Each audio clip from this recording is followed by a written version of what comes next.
I believed my daughter's lie and lost my son forever. I never thought one quiet family dinner could split a house in half, but here I am, counting the years by the sound of a door slamming. I'm Mara, and back then I was 38, a part-time nurse's aide who believed good intentions could hold a family together. My husband, Victor, 39, lived at the hospital more than at home, pulling double shifts to keep the bills in line. We had two kids, Noah, 18, all books and careful silences, and Maya, 9, a sunbeam that moved too fast for shadows to catch her. People say you can hear trouble coming. I couldn't. Noah was a steady presence. He liked long afternoons in the campus library and the quiet satisfaction of finishing a paper before it was due. He babysat for us without being asked, warmed pasta for his sister, checked her homework, and walked her to the bus when I picked up extra hours. If he had a flaw, it was that he could disappear into a room and become part of the wallpaper. Some nights I'd stand in the hallway and watch the glow under his door and think, I don't tell him enough that I'm proud. Maya was the opposite. Sudden laughter, bare feet, a trail of markers and glitter wherever she went. If Noah was the clock in our house, Maya was the wind. They were born a decade apart, and I told myself that gap meant built-in protection. The big brother, the little sister, a permanent guardrail. It was a Friday. Spaghetti night. My sister-in-law brought over a store-bought bottle of red and her two boys, who argued with the TV about a cartoon. Victor came home with City on his shoulders and a crease between his eyebrows that only melted after the first forkful. I remember the white bowl piled high, a napkin ring shaped like a leaf, the lamp flickering once, the easy conversation. I remember thinking this, we're okay. Then Maya spoke. She didn't cry. She didn't tremble. She ducked her head to reach her glass, set it down, and said, like it was a weather report, that Noah had done something that made me really uncomfortable. She used the words a 9-year-old borrows from adults, but the meaning knocked the room off its axis. Everything stopped. The forks, the TV, The air. I heard my voice come out strange. What do you mean, honey? She repeated herself, simple and flat, like she was just telling the truth of a scraped knee. A cousin coughed. My sister-in-law's face drained. Victor stared at me as if the floor had shifted, and I was supposed to tell him where solid ground was. And I, God help me, looked at my daughter and chose belief before I chose questions. Victor stood so fast the chair clattered. I followed him down the hallway like my legs were marionettes. He grabbed his phone. I grabbed mine. Noah, I said when he picked up, come home. What, Mom, what's going on? Just come home. He arrived 20 minutes later, backpack over one shoulder, hair messy from the cold outside. He stepped in, took in the faces crowded in the entryway, the rigid line of his father's jaw. Is everything okay? Victor moved first. He backed Noah into the wall with nothing more than anger and hands that forgot they were built to heal. What did you do? His voice was low, a sound I'd never heard him use on our son. What are you talking about? Noah's confusion felt so real, I wanted to sit down on the stairs and let the house answer for me. I didn't. What is this? But Victor's words were already in the room, filling it up. Tell me the truth. Look at me. Right now. I stood to the side holding Maya, and the whole scene tilted. I told myself you protect the smallest first. That's what good mothers do. I told myself we could ask questions later. Mom, Noah said, eyes wide, voice cracked down the middle. You know me. I didn't answer. There are moments you can't rewind. This was ours. The next minutes are a scatter of images, a suitcase pulled from a closet, drawers opening and the hollow sound of hangers scraped bare, Victor's breath coming hard, my hands shaking so badly I couldn't fit a keyring back on its hook.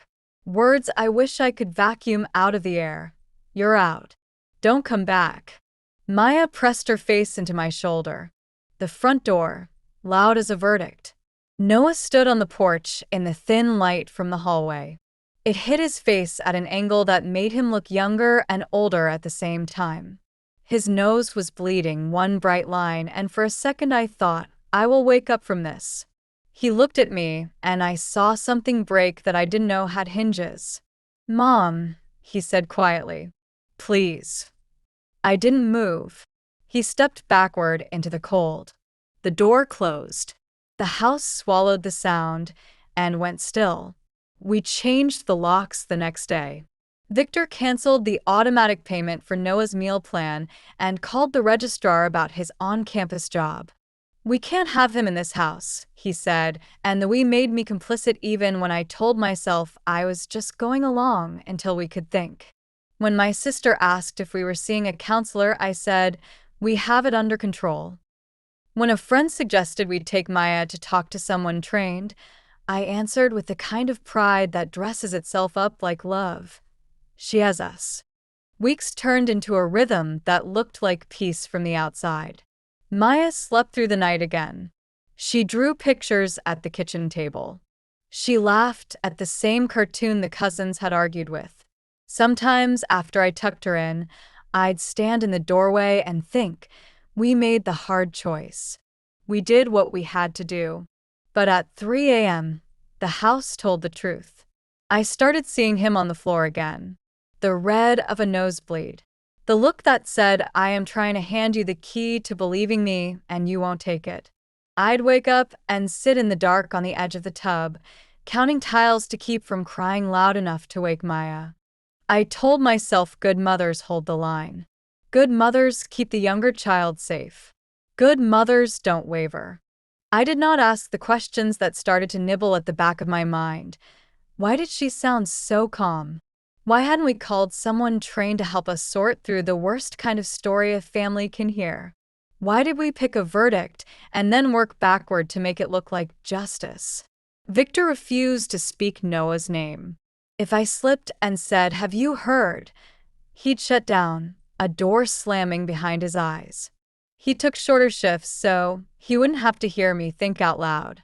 When he was home, he turned the TV on with no volume and watched people move their mouths. The first time I tried to call Noah after he left, the line rang to nowhere. The second time, the number wasn't in service. His campus email bounced back. I asked around quietly. Nurses know everyone, but all I learned was what anyone learns when they look too late. It's easy to vanish when the last people who knew where to find you stop wanting to.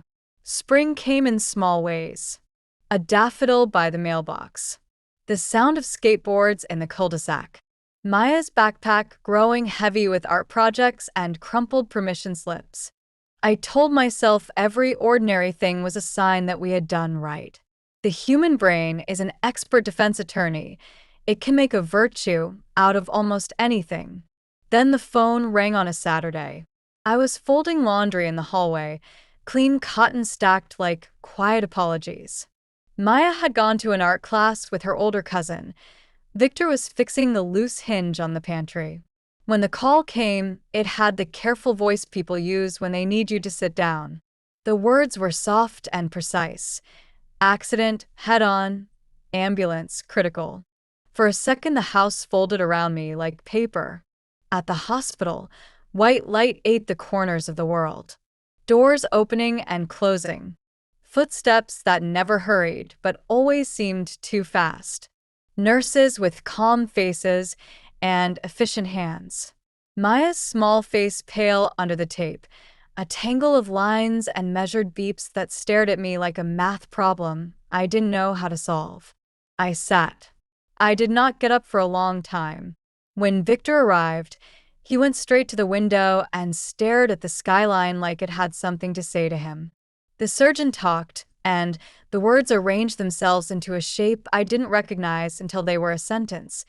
Serious internal damage. The left kidney monitoring. Will know more once she's stable. I nodded at all the right times. I asked the questions I knew to ask from all my years around hospital halls. But none of it touched the thing swarming in my chest, a swarm named What If. That night in the chair by Maya's bed, I held her hand and watched the monitor blink. I whispered old bedtime stories into the room so softly I could pretend I didn't need to hear them myself. The nurse on the night shift asked if I wanted tea. I said no and yes in the same breath, and she brought it anyway. Steam curled up like a small blessing.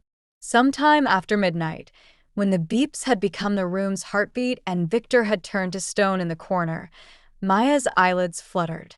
She looked at me like she was swimming up from somewhere far away. "Mom," it came out as a whisper through sand. "I'm here, baby." There are doors we all carry inside us. Some are marked "Do Not Open." She reached for one. "Do you think," she asked, voice thin and careful, "that heaven lets people in if they're sorry?" I smoothed her hair and found a smile I hoped would hold. "Yes," I said. "Yes, I do." She stared past me. "I did something bad," she said. "Really bad." Her eyes filled the way a sink does when you forget to turn the water off. I said something that wasn't true. My heart dropped through the floorboards. "What do you mean, honey?" Her voice was barely sound. "That night, at dinner, I was mad about a tablet. I wanted him to get in trouble. I didn't think it would. I didn't think it would turn into eat everything." I held her hand in both of mine and tried to keep my face a harbor. "Thank you for telling me," I said, because it was the only true thing I could make with my mouth. But inside me, something cracked with a sound I will hear for the rest of my life. I sat there until the nurse said it was time to let Maya rest. I walked to the family lounge with the bad coffee and the good intentions. Victor came in a few minutes later. I told him. He stared at the floor for a long time. "We don't judge her," he said finally, the words shaped like a rule he could live with. "What's done is done." His voice was empty in a way that made me want to shake him until something fell out. I didn't. I stared at my hands instead and thought of a boy on a porch under a thin light and the one word I didn't say. Stay. By dawn, the world was the same on the outside and rearranged on the inside. The city yawned.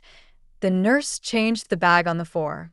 I found a corner by a window and pulled my phone out like a contraband hope. The number I'd saved the day he was born didn't work anymore. The email bounced. The social profile had gone dark last winter. I tried a message anyway, a single line that felt like trying to throw a rope across a canyon. "It's Mom. Please read this." Nothing answered. Hours did what hours do. A day later, I sent another, longer. I told him about the accident, about Maya, about the words she'd finally set down. I told him I did not deserve to ask for anything but the chance to say I was sorry to his face. I told him I would meet him anywhere. I did not ask for forgiveness because I knew forgiveness has its own weather. On the third day, a reply slid into the little speech bubble like a plane landing in a storm. "You all hurt me too much. I don't know if I can forgive, but if she's as bad as you say, I'll come once." I read it 3 times. Then I sent the hospital address, and the only prayer I know, "Please." 3 mornings later, I was sitting with a paper cup cooling in my hand when I saw him. He was thinner, older around the eyes, wearing clothes that didn't try to make a point. He walked like there was a weight balanced on him, and he'd learned how not to spill it. My body wanted to stand up and run to him. My body stayed in the chair. He went into Maya's room without looking left or right. She woke, saw him, and all the air turned into a sound I will never forget. He took her hand. He listened. He said a sentence that was honest and merciful at the same time. Then he left, past me, without a glance, like I was furniture he'd learned to walk around.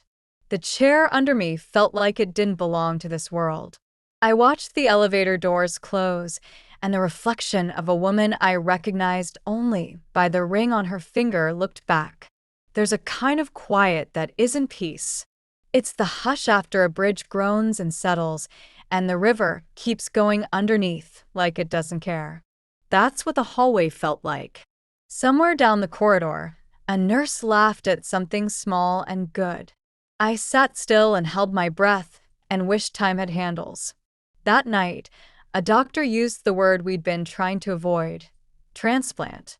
He talked about matching and probabilities, about better chances with siblings, about the way hope is sometimes just math. His voice was kind.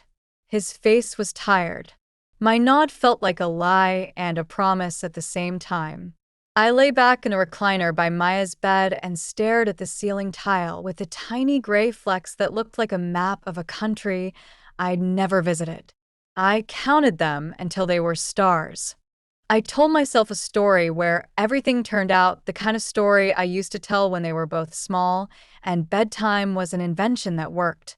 But even inside that story, there was a door I knew we would have to open, a question that had the shape of a person. The boy we had sent outside once and told not to come back. And I knew that before we could ask him for anything, I would have to learn to say the words I should have led with 2 years ago. Are you sure? Can we talk? I'm listening. The hospital became my second skin. Days and nights blurred into the same sterile hum. Monitors chirping, air machines hissing, the soft squeak of nurses' shoes. Maya's face, pale against the white sheets, was the only calendar I understood. She survived the crash, but the damage was severe. Every briefing from the doctor sharpened into the same conclusion: she would need a transplant. Tests confirmed what I already feared. Victor and I were incompatible. The only realistic match was Noah. My son. The boy we had pushed out the door without questions. I tried to find him again. The old number was gone, the email inactive. But desperation is the strongest detective. Through a friend of a friend, I located a shadow of him online, a faceless profile, a name without pictures. I typed with trembling hands, "It's Mom. Please, it's important." 3 days later, I got a reply. Short. Exhausted. What do you want? I begged him to meet me. He agreed, perhaps out of morbid curiosity, perhaps because some thread between mother and son cannot be entirely severed. We met in a quiet cafe miles from the hospital. He arrived leaner, older than his 20 years should allow, eyes ringed with sleepless nights.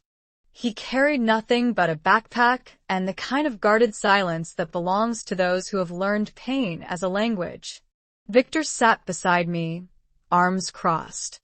Noah dropped into the chair opposite, gaze fixed not on us, but on the chipped tabletop. I began to speak, words spilling in broken pieces. The accident, the doctors, the truth Maya had confessed. I told him she lied, that she admitted it, that she begged forgiveness. I told him none of it could undo what we had done to him, but that maybe, he could help her live. He listened with no visible reaction. His face was not anger, not pity, not even shock. It was emptiness carved into human form. "So you're asking me to save her," he said finally. "Yes," I whispered. Victor leaned forward. "We know this doesn't erase the past. But it could be a step. Maybe we can rebuild. Maybe we can be a family again." Noah laughed once, dry and bitter. "A family? Do you know what family means to me now? A bleeding nose on the porch. A locked door. 2 years of silence." His hands shook, but his voice sharpened. "You only remember I exist when you need a piece of my body." Victor's jaw tightened. "She's dying. Your sister." Noah met his eyes for the first time. And what was I? Dead already? Disposable? I reached for his hand. He pulled it back. "Do you know how many nights I almost ended it?" he asked, voice low. 3 times I stood on bridges, thinking if I jumped, maybe someone would finally notice. 3 times. I chose not to. And now you want me to volunteer my body as if survival made me your spare part. His words pierced deeper than any blade. I tried again. Please, Noah. Don't do it for us. Do it for yourself. For closure.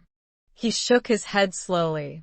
Closure is what I found the night I slept under a bridge, and you never came looking. Then he stood, backpack slung over his shoulder, and left the cafe without another word. I sat frozen, Victor muttering ungrateful, selfish under his breath. But I couldn't echo him. I could still hear the way Noah said spare part, and I knew that phrase would haunt me longer than any insult. Desperation makes monsters of us. That night, while Maya lay unconscious in her hospital bed, I opened Facebook. I uploaded a photo of her fragile body surrounded by machines, her eyes barely open. I wrote a long post, how she needed a kidney, how her brother was a match, how he refused. I tagged his name. I ended with a question that was half plea, half accusation. What kind of person refuses to save his little sister? The internet responded like a fire catching dry grass. First friends, then strangers, then mobs of comments. Some said he was heartless, selfish. Others said he must have been guilty all along. A tide of judgment swept over him. And then he answered. A video appeared on his page. 5 minutes of raw truth. He sat on a park bench, hair messy, eyes shadowed. His voice was steady, but cracked in places. My name is Noah, he began.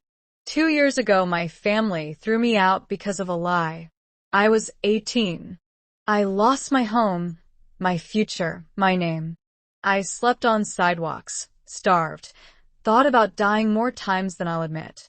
And now, when they finally admit the truth, they ask me to cut myself open to save the one who lied. He paused, lifted his phone, and played a recording. Maya's weak hospital voice, crying, confessing, begging him to forgive her. He let the sound hang in the air before looking back at the camera. I don't want her to die. But I won't save the people who buried me alive. I am not their redemption. I am not a monster. I just learned to say no. The video spread faster than my post ever could. Within hours, the comments turned, not on him, but on us. Strangers called us monsters, cowards, abusers. Some messages wished me pain I can't repeat. And they weren't wrong. The next day, another video. This time he showed medical papers, records of depression, malnutrition, suicidal thoughts. His voice was tired, precise. You ask why I can't forgive? Because forgiveness doesn't erase scars. Forgiveness doesn't put food in your stomach when you're 18 and alone. Forgiveness doesn't erase the word abuser spat at you in the street. He held up a photograph, him and Maya, years ago, smiling. His hand shook. I loved her. I took care of her. But when she lied, she didn't just destroy my life. She destroyed me.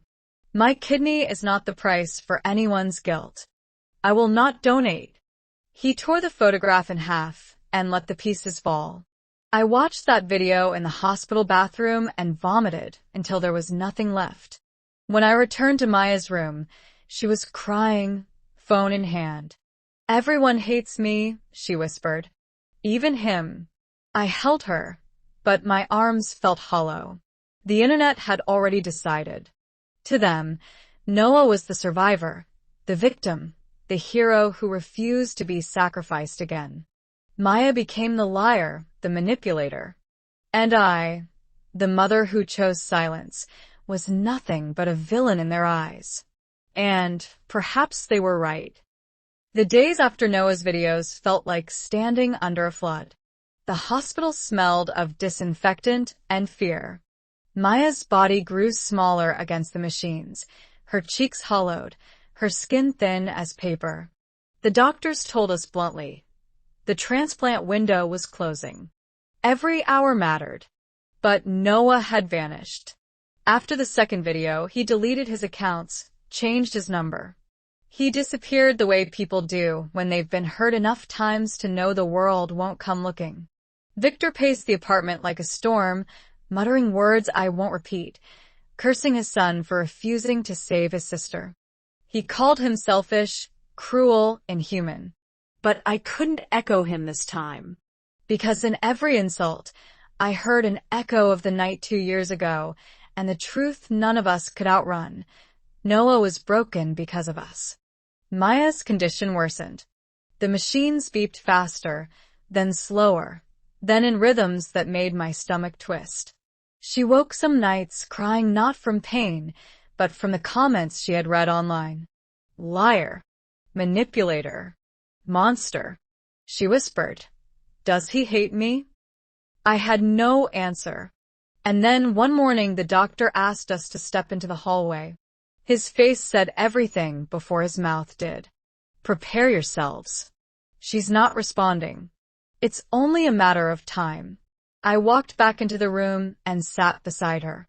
I took her hand, small and fragile, and whispered, "Mom's here." I won't let go. The monitor gave a long, flat tone. The nurse came in. Victor sank into a chair and covered his face. I didn't scream. I didn't faint.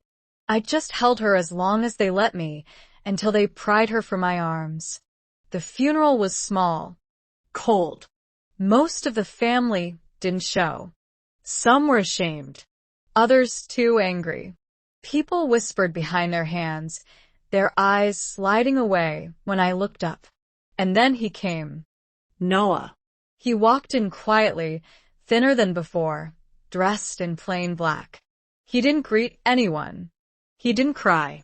He didn't approach the casket. He simply sat in the back row, hands folded, eyes unreadable.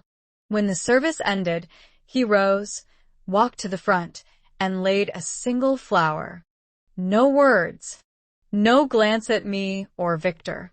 He turned and walked out into the gray afternoon. I wanted to run after him, to beg, to collapse at his feet. But my body refused. My legs stayed rooted to the floor. The doors closed behind him, and just like that, he was gone again. That night, the house felt hollow. Victor sat in front of the TV with no sound, staring at the empty screen. I wandered through Maya's room, touching her folded clothes, her sketches, her stuffed animals lined up like sentries. The silence was unbearable. A week later, an envelope arrived. No return address. Inside was a single page. Noah's handwriting. "Don't look for me. I won't change my mind. I don't want her death, but I won't give you my body to fix what you broke. You already took my soul. You believed a lie without asking me once. I died 2 years ago. What happened now is not my fault. It's the echo of that night. I hope you find peace. But don't search for it in me." There was no signature. Only a photograph tucked inside. Noah as a child, smiling, his arm around a little sister who still trusted him. I sat on the floor and wept until I couldn't breathe. The internet eventually moved on. New scandals, new stories. But the comments still ring in my head. You killed him long before your daughter died. Forgiveness isn't currency. A kidney doesn't erase betrayal. He's not a monster. You are. Now the house is silent. Victor doesn't speak. He drifts like a ghost from room to room. I live among folded clothes and unopened drawers. Sometimes I walk by the mirror and don't recognize the woman staring back. And at night, when the world is asleep, I hear the echo of a boy's voice on a porch, bleeding and broken, asking one question I never answered. "Mom, do you know me?" I didn't then. I do now. Too late.